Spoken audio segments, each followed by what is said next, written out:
നമുക്ക് ഈ ആമസോൺ അല്ലെ ആപ്പിൾ ഒക്കെ പോലുള്ള ഇന്റർനാഷണൽ കമ്പനികളുടെ ഷെയർസിൽ ഇൻവെസ്റ്റ് ചെയ്യുന്നതിന്റെ ബെനിഫിറ്റ് കിട്ടാൻ എന്താ ചെയ്യുക?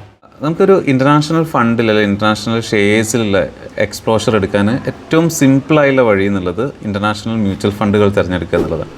ആ ഇൻ്റർനാഷണൽ മ്യൂച്വൽ ഫണ്ടുകൾ എന്ന് പറയുന്ന സമയത്ത് അവിടെ US ബേസ്ഡ് ആയിട്ടുള്ള ഫണ്ടുകൾ, നാസ്ഡാക്ക് 100 പോലെയുള്ള ഫണ്ടുകൾ മാർക്കറ്റിൽ അവൈലബിൾ ആണ്. ഇനി നമുക്ക് യൂറോപ്യൻ മാർക്കറ്റിൽ മാത്രമാണ് ഇൻവെസ്റ്റ് ചെയ്യണമെങ്കിൽ അത്തരം ഫണ്ടുകൾ, ഡൈനാമിക് ഫണ്ടുകൾ മാർക്കറ്റിലുണ്ട്. ഇനി നമുക്ക് ഏഷ്യൻ മാർക്കറ്റിൽ ജപ്പാൻ അല്ലെങ്കിൽ ചൈന അത്തരം മാർക്കറ്റിലൊരു എക്സ്പ്ലോഷർ എടുക്കാൻ ഏഷ്യൻ മാർക്കറ്റിൽ മാത്രം ഇൻവെസ്റ്റ് ചെയ്യുന്ന ഇൻ്റർനാഷണൽ ഫണ്ടുകളുണ്ട്. ഇനി ഇതല്ലെങ്കിൽ നമുക്ക് ഈ എല്ലാ മീൻസ് ഏഷ്യ, യൂറോപ്പും US അടങ്ങിയിട്ടുള്ള മാർക്കറ്റിൽ ഇൻവെസ്റ്റ് ചെയ്യുന്ന ഫണ്ടുകളുണ്ട്. അപ്പോൾ ഇത്തരം ഫണ്ടുകൾ തിരഞ്ഞെടുത്തുകൊണ്ട് നമുക്ക് എന്ത് ചെയ്യാം, ഇൻ്റർനാഷണൽ മാർക്കറ്റിൽ ഒരു എക്സ്പ്ലോഷർ എടുക്കാം. അപ്പോൾ നമുക്ക് ആമസോണിൻ്റെയും അതേപോലെ US ബേസ്ഡ് ആയിട്ടുള്ള കമ്പനീസിൻ്റെയും ഏഷ്യൻ ബേസ്ഡ് ആണ് യൂറോപ്യൻ ബേസ്ഡ് ആയിട്ടുള്ള കമ്പനീസിൻ്റെ ഒക്കെ ഒരു അഡ്വാൻറ്റേജ് നമ്മുടെ പോർട്ട്ഫോളിയോയിലേക്ക് നമുക്ക് ആഡ് ചെയ്യാൻ പറ്റും. ഇതൊരു നല്ല ടെക്നിക്കാണ്. നമ്മളെ പോർട്ട്ഫോളിയോ ഒരു ഇൻ്റർനാഷണൽ അല്ലെങ്കിൽ ഡൈവേഴ്സിഫൈഡ് ആയി കീപ്പ് ചെയ്യാൻ ഇത് ഹെൽപ്പ് ചെയ്യും എന്നുള്ളതാണ്. അതുപോലുള്ള ഇന്റർനാഷണൽ മ്യൂച്വൽ ഫണ്ടുകളിൽ നമ്മൾ ഇൻവെസ്റ്റ് ചെയ്യുന്നതുകൊണ്ടുള്ള നമുക്ക് കിട്ടുന്ന ബെനിഫിറ്റ്സ് എന്തൊക്കെയാണ്? അതുപോലെ നല്ല ഇന്റർനാഷണൽ മ്യൂച്വൽ ഫണ്ട്സ് 1-2 എണ്ണത്തിൻ്റെ എക്സാമ്പിളും കൂടി പറഞ്ഞാൽ കൊള്ളാം.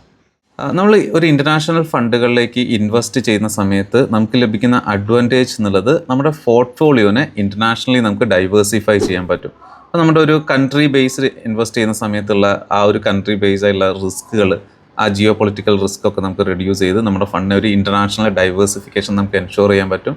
അതോടൊപ്പം തന്നെ അതിനെ സപ്പോർട്ട് ചെയ്തുകൊണ്ട് കറൻസി റിസ്ക്, എക്സ്ചേഞ്ച് റേറ്റിൽ ഉണ്ടാകുന്ന റിസ്ക്കുകൾ, പിന്നെ അതോടൊപ്പം നമുക്കൊരു ഇൻ്റർനാഷണൽ ബ്രാൻഡിൽ നമുക്ക് ലഭിക്കുന്ന ഒരു എക്സ്പ്ലോഷർ, ഇങ്ങനെയുള്ള എല്ലാമാണ് ഒരു ഏറ്റവും സിമ്പിളായുള്ള എക്സാമ്പിളായിട്ട് നമുക്ക് കാണാം. ഇൻ്റർനാഷണൽ ഫണ്ട്സിൻ്റെ എക്സാമ്പിൾസ് ആയിട്ട് നമുക്ക് എടുക്കാൻ പറ്റുന്നത് ഇപ്പോൾ മോത്തിലാൽ ഓസ്വാളിൻ്റെ നാസ്ഡാക്ക് 100 ഫണ്ട്, അതിൻ്റെ ETFകൾ മാർക്കറ്റിൽ അവൈലബിൾ ആണ്.